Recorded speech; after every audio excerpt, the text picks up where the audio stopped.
बच्चों, आपके सामने 100 शब्द प्रति मिनट गति का डिक्टेशन दे रहा हूँ। Yes, start. National population register एक ऐसी कवायद है जिसे अगले साल शुरू होना ही था। केंद्रीय मंत्रिमंडल ने इस कवायद के लिए मंगलवार को हरी झंडी दिखा दी। 8,500 करोड़ रुपए की लागत से होने वाली यह कवायद अगले साल अप्रैल से, या यूँ कहें कि अगले वित्त वर्ष के साथ ही शुरू हो जाएगी।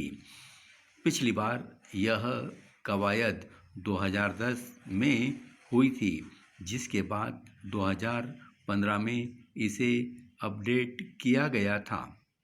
तब माना गया था कि यह अपडेट के आधार पर किया गया है।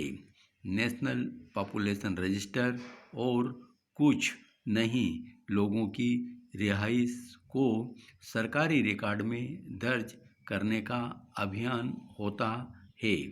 इसके लिए सरकारी प्रतिनिधि हर घर में जाकर वहाँ रहने वालों का ब्यौरा दर्ज करते हैं। इसमें उन लोगों का ब्यौरा भी दर्ज होता है जिनका कोई घर नहीं है, या फिलहाल वे अपने स्थायी घर पर नहीं हैं। अगले साल हम आबादी का यह राष्ट्रीय रजिस्टर तैयार करेंगे।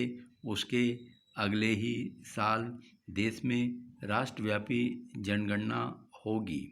केंद्रीय मंत्रिमंडल का यह फैसला एक तरह का रूटीन फैसला है और पहली नज़र में यह कहीं से भी विवादास्पद नहीं दिखता।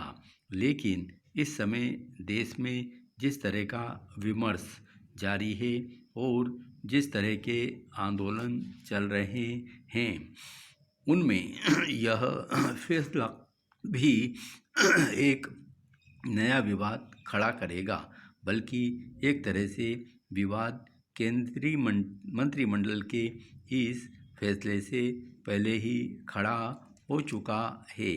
नागरिकता कानून में संशोधन के बाद देश भर में यह चर्चा चल पड़ी थी कि सरकार जल्द ही असम की तरह का Akhil Bharatiya national register of citizenship तैयार करना शुरू करेगी।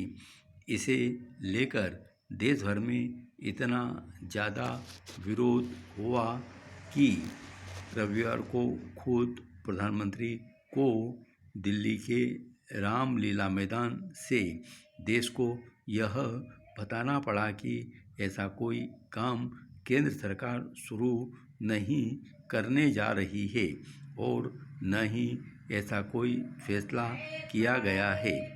नागरिकता रजिस्टर की चर्चा के बीच ही यह बात भी कही गई थी कि इसके पहले चरण में सरकार आबादी का रजिस्टर तैयार करेगी, जबकि वह एक पुरानी कवायद है और उसका नागरिकता कानून या रजिस्टर से कोई लेना देना नहीं है। इन्हीं सारे तर्कों के बीच पश्चिम बंगाल सरकार ने यह घोषणा की थी कि वह अपने प्रदेश में नेशनल पॉपुलेशन रजिस्टर की कवायद नहीं होने देगी। तुरंत ही विपक्षी दलों के शासन वाले प्रदेशों ने एक के बाद एक खुद को इस कवायद से बाहर रखने की घोषणा कर दी। इसके चलते एक सामान्य सा सरकारी काम बेवजह बड़े विवाद में फंस गया है। अभी यह स्पष्ट नहीं है कि राज्य सरकारें सहयोग नहीं करती तो केंद्र के सामने क्या विकल्प होंगे। हालांकि कुछ ऐसे सवाल भी हैं जो इस राजनीतिक विवाद से अलग उठाए जा सकते हैं।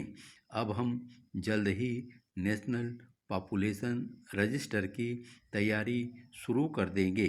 उसके बाद जनगणना का वक्त आएगा। मतदाता सूचियां भी हर कुछ समय पर तैयार होती रहती है।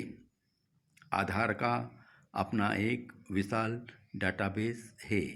हो सकता है कि आगे चलकर ऐसी ही कुछ और कवायद करनी पड़े।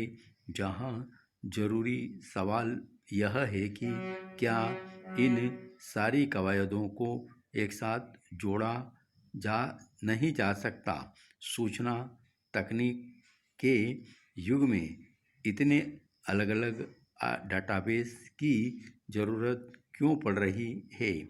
क्या सिर्फ इसलिए कि नौकरशाही की मानसिकता अभी कंप्यूटर और सूचना तकनीक के युग में नहीं पहुंची? धन्यवाद।